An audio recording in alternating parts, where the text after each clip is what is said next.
Այսօր եւ վաղը Նիդերլանդական բոլոր դպրոցներում կազմակերպվում է Սուրբ Ծննդյան ընթրիք, հիմնականում կազմակերպվում է արձակուրդներից 1 կամ 2 օր առաջ։ Քանի որ ընթրիք է, միշտ կազմակերպվում է ժամը 6-ից 7 ընկած ժամանակահատվածում, տևում է ընդամենը 1 ժամ։ Առհասարակ դեկտեմբերի 5-ից հետո, ինտերկլասից հետո բոլոր դպրոցներում արդեն զարդարվում են տոնածառները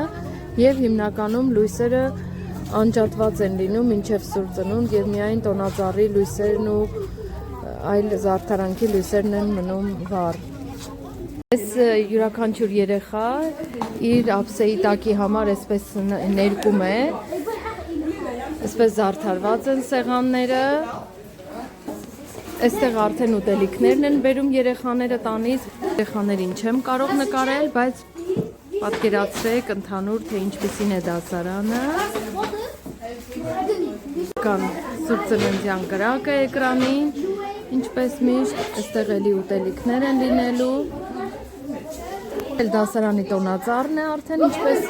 գիտեք, ասել էի, որ յուրաքանչյուր դասարան ունենում է իր տոնածառը, որը զարդարում են իրենք երեխաները։ Այստեղ ինչպես տեսնում ենք նվերներ ունեն իրենք էլի, սրանք էլ տոնածառներ են թեմատիկ, որ պատրաստել են աշխատանքի ուսուցման ժամին երեխաները։ Այս սրահում էլ ծնողներն են հավաքված, այստեղ փոքրիկ էլի ընթրիք է կազմակերպված դպրոցի կողմից ծնողների համար։ Ես կսպասենք մինչև երեխաները կվերջացնեն ու կգնանք տուն։